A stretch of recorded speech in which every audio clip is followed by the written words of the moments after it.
A poor girl from the countryside transferred to the city for her first day of school. She had never eaten a full meal before. When she saw her classmates set up a table full of bento, she was envious and stared in admiration. She said it was the first time she had ever seen such exquisite lunchboxes. Then, without thinking, she touched a small flower in the lunchbox with her dirty hand. But this unintentional act infuriated her classmates, one after another. They stood up and scolded Anna for being so uncultured. How could she put her unwashed hand into someone else's lunchbox? They even mocked her for being a hick. At this moment, Anna didn't realize what she had done wrong. She explained that she was just curious and looked at the lunchbox. Anna not only didn't admit her mistake, but she was still arguing. The rich girl, who had been sitting in her seat and watching with cold eyes, became completely furious. She violently pushed all the lunches on the table to the floor. Everyone was startled, especially Anna. She immediately accused the rich girl of not wasting such precious food or else she would be punished by God. The rich girl's face became very ugly when she heard that, and then she slapped Anna very hard. And Anna is also a character who does not give in to defeat, immediately backhanded this slap back. This made the surrounding students who were still watching the scene show their shocked colors. The rich girl, who was used to being so arrogant because of her family background, was even directly confused. She couldn't believe that Anna, a poor country bumpkin, dared to hit her. She has been raised by her parents since she was a child. No one had ever dared to touch her. After the rich girl reacted, she could no longer suppress her inner grievances and howled on the spot. Her classmates rushed to complain to the teacher. Anna didn't take it seriously and thought it would be a big deal if both of them were punished together. But what she didn't know was that the teacher was actually a snob. So even though she knew the rich girl was at fault first, she punished Anna alone. Mrs. Zaibatsu couldn't stand it any longer. She immediately stopped the teacher's brutality. She said that it was inevitable that children would fight with each other. As a teacher, how could she hit a child? Anna looked at Mrs. Zaibatsu with gratitude. She didn't know that Mrs. Zaibatsu was her real mother. And Mrs. Zaibatsu also didn't know. Anna is the daughter she thought had died 10 years ago. She only felt a strange sense of familiarity with Anna. And seeing Anna being punished, she felt as if her heart was being pierced by needles. When she got home, Mrs. Zaibatsu looked at the only photo she had of her daughter when she was a little girl and couldn't help but think of Anna's face in her mind. But she didn't care. She thought that if her daughter was still alive, she would be the same age as Anna. By now, Anna had already forgotten everything that happened during the day. She went to the junkyard. She sold the bottles she found after school. She happily took the dollars she got in return. She bought 2 blocks of tofu for her pregnant foster mom. Anna came home. She worked in the kitchen for half a day and cooked a meal with the tofu. The family was very happy to see that there were 3 dishes today. This is the first time they've had such a sumptuous dinner since they came to the city. But when the foster father saw that Anna didn't move her chopsticks, he couldn't help but ask her why she didn't eat. Anna smiled and explained that her classmates at school had treated her to bread, so she wasn't hungry yet. But the truth is that when Anna was serving the food, in order to let her brother and sister have enough, she gave her brother and sister all the rice she had. But the foster mom didn't know that. She thought Anna was eating alone behind their backs. She immediately scolded Anna for not knowing better. She knew that her brother and sister were still hungry, but she couldn't even swallow the food. She then punished Anna by telling her to sleep on the floor outside the courtyard from now on. The foster father was immediately reluctant and thought his wife was going too far. The two of them were about to have a fight. Anna didn't want her parents to be at odds with her, so she rushed out and said she liked to sleep on the floor, so she could turn over at will. Seeing this, the adoptive father couldn't say anything else. He glared at his wife and turned away without eating. When he came back from outside, he saw Anna understandingly squatting there to wash the dishes after dinner. At this moment, his father felt very bad in his heart. He was the only one in the family who knew Anna wasn't their real daughter. That's why he felt so sorry for Anna. After all, when his friend entrusted Anna to him, she gave him enough money to feed and clothe Anna for the rest of her life. But because he failed in his investment business and went bankrupt, he owed a lot of debts. Now Anna has to suffer with him. How can he not feel guilty? But there was nothing he could do. So in the middle of the night, his father couldn't bear to see Anna sleeping alone outside. So he took a pillow and came out to sleep with Anna. Anna was so happy that she hugged her father and fell into a deep sleep without realizing the tears in her father's eyes. The next day, Anna went to the school dumpster as usual to pick up empty bottles, thinking that she could exchange them for money to help her family after school. Who knew that this scene was seen by her classmates, led by the rich girl, and they said Anna was a beggar. When Anna ignored them, the rich girl went up to Anna and asked her arrogantly why she ignored her. But Anna didn't even raise her eyes and kept picking up bottles. Seeing this, the rich girl felt that Anna had made her lose face in front of her classmates. So she told Anna that she had a lot of empty bottles at home and asked her if she wanted to pick them up after school. Anna finally reacted to her words. After school, she happily followed the rich girl to her luxurious villa. Anna was overjoyed at the number of empty bottles in front of her. These bottles were enough for her to buy a lot of tofu. Looking at Anna's unseasoned look, the rich girl's eyes flashed with disdain. Anna's eyes were only filled with empty bottles, and she didn't know that the rich girl brought her here just to show off her wealth. She doesn't know what kind of disaster awaits her after she enters this.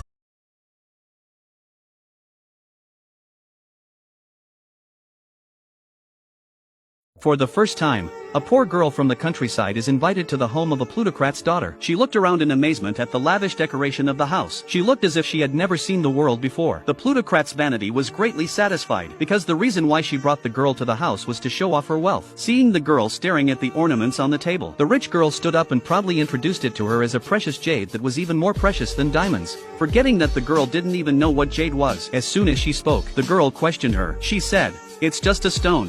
Is it really that expensive?" The daughter of a wealthy family was not pleased, so she immediately turned around and went to the antique cabinet next to her. She took out the celadon that her father had bought yesterday. Then she proudly told the girl, this is an antique vase that her father spent $30 million on. She thought that by saying that, she thought the girl would be shocked by their family's wealth. She didn't expect the girl to pour cold water on her again. The daughter of a plutocrat was completely angered by Anna's repeated questions, so when Anna asked her to take a good look at the vase, she wanted to take a good look at the vase. The rich girl intentionally let go of her hand in advance. The $30 million of celadon was smashed to pieces. When the rich girl's mother heard the noise, she rushed out to take a look. When she found her husband's cherished celadon in pieces, she asked her husband what happened. The rich girl lied and said she didn't do it. Mrs. Zaibatsu didn't suspect a thing and looked directly at the girl. The girl was at a loss for words and hurriedly stepped down to pick up the pieces of celadon on the ground, and it was this step that exposed the scars left by the burns on her neck, identical to the scars left by Mrs. Zaibatsu's daughter who died 10 years ago. But at that moment, the daughter suddenly cried out in pain and drew Mrs. Zaibatsu's attention away. That's why she didn't see the burn scar on the girl's neck. She told Mrs. Zaibatsu that her leg was bleeding. Mrs. Zaibatsu panicked, hurriedly and painfully pulled the plutocrat's daughter to the sofa and immediately ordered the maid to bring out the medical kit. Then she took out a band-aid and carefully bandaged her leg. The girl watched as Mrs. Zaibatsu took care of her daughter. When she thought of her mother's beatings and scoldings, the girl's heart was filled with envy. She wished she could have a gentle mother like Mrs. Zaibatsu. Unbeknownst to her,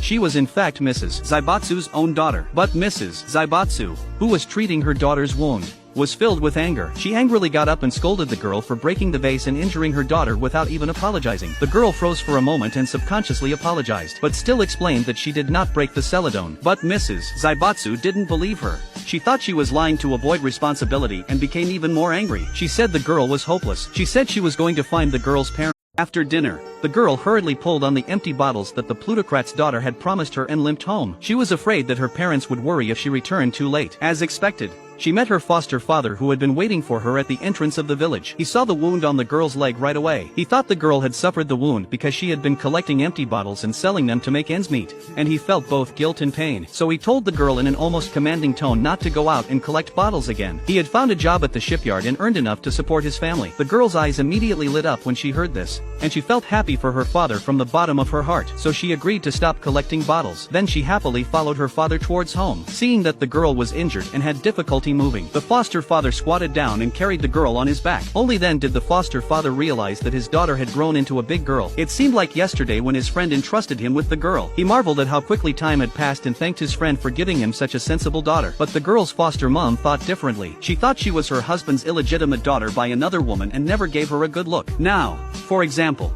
she doesn't care if she's home late or not. Instead, she blamed the girl for not coming home in time to cook, causing the family to go hungry. The foster father couldn't stand it anymore and couldn't help but fight for the girl. He claimed that the girl came home late because she had to collect bottles to make ends meet. Seeing that the two are about to quarrel again, the girl quickly pulled her father to stop him from talking. Then she apologized to her foster mother and promised that it wouldn't happen again. Only then did the foster mom's anger subside and she turned around and went back to her room. The girl and her father went to clean up the dishes that were thrown all over the floor by the foster mother without realizing that a man was staring at them fiercely at the door of their house. The chairman found out about the incident and learned that his precious son, whom he had grown up with, had been beaten by Jack. He hit the butler with a golf club, and Jack saw the scene when he came back from school. Jack felt his heart breaking as his father fell to the ground in agony. But this time he didn't come forward. He waited until he was back in his room to give his injured father some medicine. He had the courage to say what he wanted. He wanted to move away from here with his father to live in another place. But his father rejected him without hesitation. Jack was puzzled and couldn't understand why his father insisted on staying even though he had been beaten to death. Seeing his son so sad, housekeeper also feel bad, but he didn't know how to tell Jack. He disobeyed the chairman's order. And gave Anna, the daughter of the plutocrat's wife, to a friend in the countryside to raise. He couldn't leave without being hunted down by the chairman. But what he didn't expect was Anna,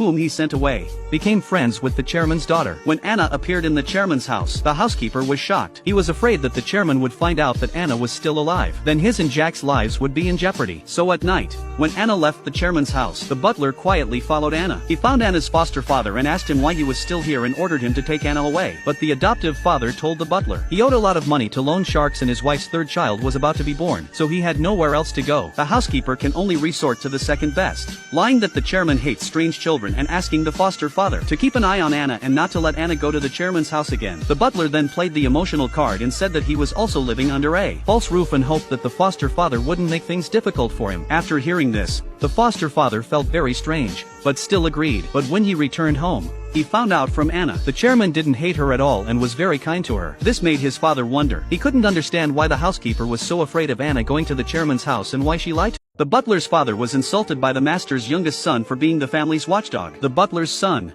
the boy, did nothing about it because the boy knew that his humble status could not compete with the rich and powerful master. But Anna, who was witnessing the scene, couldn't stand it and scolded the young master that he was really too much. How could he talk to an adult in such a rude manner? Seeing that Anna, a country girl, dared to educate herself, the young master was furious. He threw a glass of water in Anna's face. He even mocked Anna for being a beggar and tried to hit her. Jim immediately lifted the table in anger. This shocked everyone present. He did not understand why Jim was so angry. He didn't know that in Jim's opinion, Anna was brought here by him. The young master scolded Anna for not giving him face, but more than that, he couldn't bear to see Anna being bullied. But Anna not only didn't appreciate it, she even blamed Jim for ruining the food on the table. So the harmonious atmosphere of the dinner party broke down. The butler's son was so annoyed that he left without even saying hello. But Jim did not let him go. Immediately followed and stopped Jack. Facing Jim's questioning with concern, Jack did not explain too much but accused Jim of hypocrisy because he thought that Jim, as a rich kid, must be the same as the young master. At this time, Anna has long forgotten the unpleasantness that happened just now. She returned home happily with her packed food, but she learned from her father that her sister had disappeared. Anna was shocked, but just when she was thinking about where to look for her sister, when she turned her head, she was slapped hard by her mother who came back. Her mother blamed Anna for her sister's disappearance. Anna's father rushed to protect Anna from her heartache. However, the foster mom kept on scolding that the reason why her little daughter disappeared was because Anna didn't stay home to take care of the child and ran away every day. Anna was extremely aggravated, but she didn't dare to refute. But the mother didn't let up and beat Anna again until her sister came out of the warehouse. Only then did the mother realize that her little girl had just fallen asleep in the warehouse and hadn't been lost. But even then, the mother hugged and kissed her daughter. This scene deeply hurt Anna's.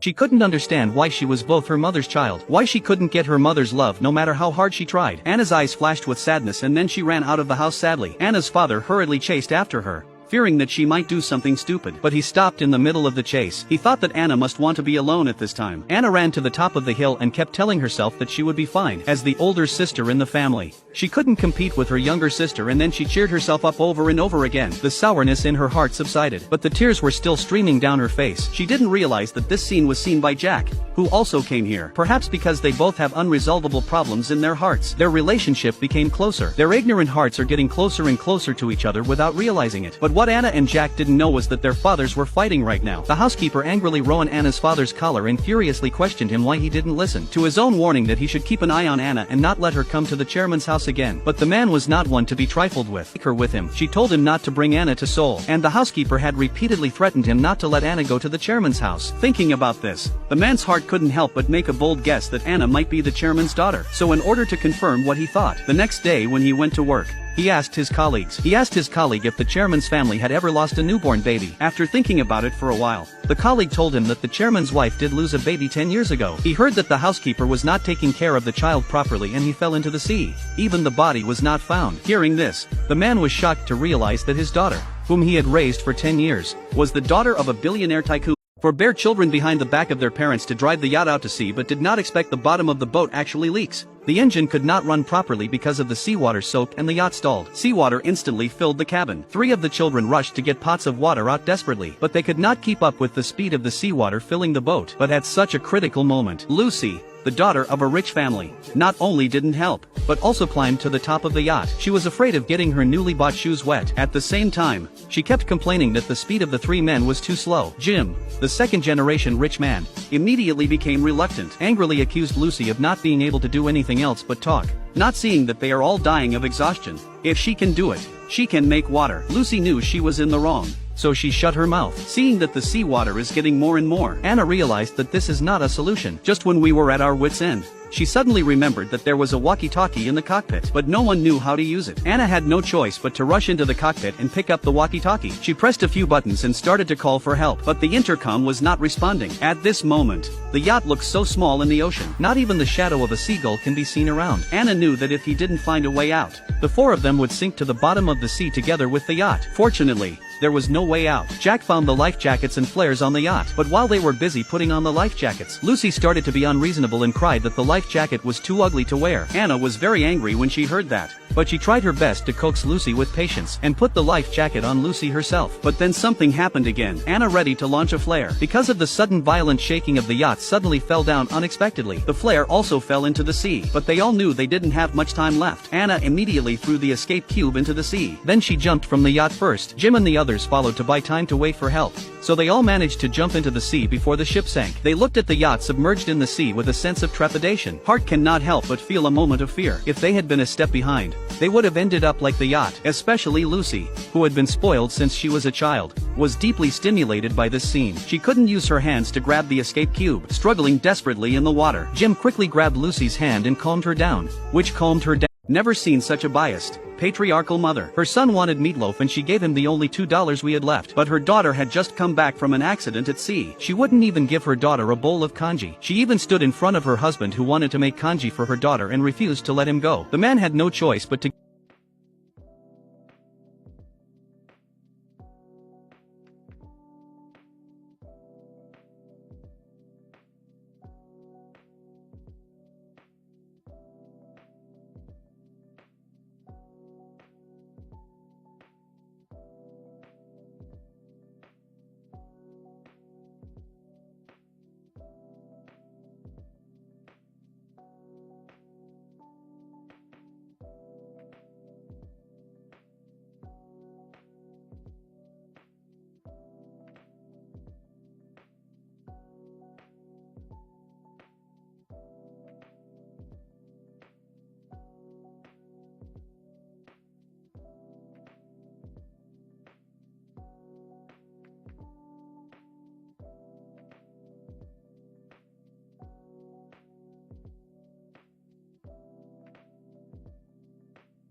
After Anna left the mountaintop, she went straight to the hospital to visit the plutocrat's daughter, who was still in a coma. But due to the beating she received from the plutocrat's wife, she was still in a coma. But due to the fact that she was slapped by Mrs. Zaibatsu last time, she wasn't allowed to see Lucy. Anna could only sneak a peek through the door of the hospital room. She didn't expect to see Lucy waking up. This made Anna very happy. Mrs. Zaibatsu was so excited that she hugged Lucy. Thank God her daughter is alive. Anna finally let go of her heart. But just as she was about to leave, she was discovered by Lucy's brother and the chairman's father, who were about to go to the doctor. Knowing that Anna had come to visit Lucy, the chairman of the board of directors mercilessly reproached her for causing Lucy to such a state. How can she still have the face to appear here, and even threatened to make Anna pay the price. After that, he angrily turned around and returned to the ward. Mrs. Zaibatsu heard the argument outside the door and asked her husband who was here, but when she found out it was Anna, She was also very angry and told Lucy to stay away from Anna. Lucy was puzzled. Lucy realized that her parents thought that Anna had caused her to be like this. She wanted to tell her parents that it was not Anna's fault, but she didn't have the courage to do so, until she heard her father say he wanted to ask Anna's father for compensation. She rushed out to explain that she saw her father's yacht and wanted to show it off and found that the key was not removed, so she forced Anna,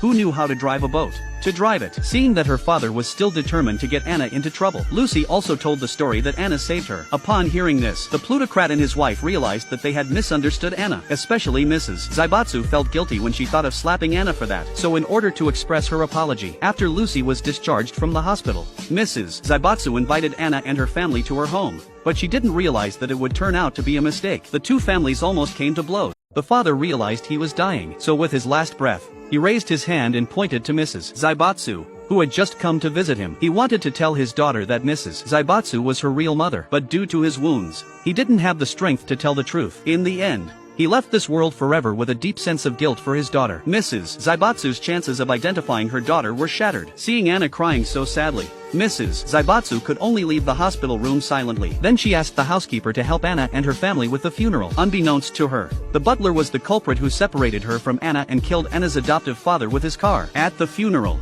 the butler offered a pillar of incense to Anna's adoptive father with trembling hands. He never thought things would come to this. He did want to kill Anna's foster father last night, because only if Anna's adoptive father died, the secret that Anna was the daughter of Mrs. Zaibatsu could be buried forever. But at the last moment, he changed the direction of the car. But he didn't expect Anna to appear suddenly. The butler changed direction again to avoid Anna, and hit Anna's adoptive father. But he was lucky. Anna, who survived the night, didn't see him driving the car. At that moment, Anna's adoptive mother couldn't contain her grief any longer. She burst into tears. She regretted that she hadn't treated her husband better when he was alive. But more than that, she was confused about the future. With her husband gone and no source of income, how could they live as orphans and widows? And she had a baby on the way. Her husband's debts were like a boulder that she couldn't bring. After the funeral, Anna threw her father's ashes into the sea. The sudden death of her beloved father was a great shock to Anna. She thought back to all the time she had spent with him. Although he didn't give her a good life, but whether she was happy or sad, he was always there to encourage and comfort her. Her father had told her that even if the world was dark and the waves were big, as long as she didn't forget her heart and was brave, she would be able to overcome them. Anna was devastated by the loss of her beloved father, but she had to keep her spirits up because she had to take care of the family instead of her father. A few days later, the police investigating the accident came to see her. They asked Anna if she saw anything at the scene when the accident happened, because from the traces left at the crash site, the truck seemed to be trying to avoid something before it crashed into Anna's father. The foster mom immediately looked at Anna and realized that Anna was stuttering and became suspicious, so she began to ask Anna what happened. Anna had no choice but to tell her father that he was hit by the truck in order to save her. After hearing this, the foster mom was furious. She went straight to her room and started to pack Anna's luggage and wanted to kick her out, as if she had already treated Anna as her husband's murderer. Seeing this, Anna hurriedly fell on her knees in front of her adoptive mother and begged her not to kick her out, but she pushed her away. Anna had no choice but to pick up her luggage and leave the house, but she had nowhere else to go. Anna finally went to the beach where she buried her father. The rain was pouring down on Anna's face. At this moment, she was in a state of distress and helplessness, filled with endless sorrow and despair. Anna cried and asked her father what she should do, but the only answer was the sound of the rain beating on the ground. Anna stood on the rocky wood for the rest of the night. By the time Jack and Jim found her, she had a high fever and fell into a coma. They rushed to carry Anna home, but the foster mom was so cold and said that she had nothing to do with Anna anymore and that they should take her away. And then she got up and wanted to throw them out, until Jim could not stand it anymore and threatened to report her for child abuse. Anna was able to stay in her brother's room for a while. Anna's fever lasted until late at night when she saw her father in a trance. He encouraged her to get well quickly. When she was healthy again, people around her were happy and said that her foster mom was just being harsh, but actually loved her very much. Otherwise she wouldn't have been able to make her millet porridge. After hearing this, Anna sat up with a strong body. When she saw the steaming hot congee next to her pillow, her eyes glistened with tears. In order to get well as soon as possible, Anna picked up a spoon and ate it with a big mouthful. Who knows that at this moment in the next room of the adoptive mother suddenly felt a sharp pain in her stomach. She immediately realized that she was about to give birth. The youngest daughter heard the noise, hurriedly got up to turn on the lights in the room. Then she went to wake up her brother, who was sleeping like a pig. He ran out to find Grandma Lee next door to help with the delivery. But when he arrived at Grandma Lee's house, he was stopped in his tracks by a huge wolf dog. He didn't dare to approach. At that moment, the foster mom was about to lose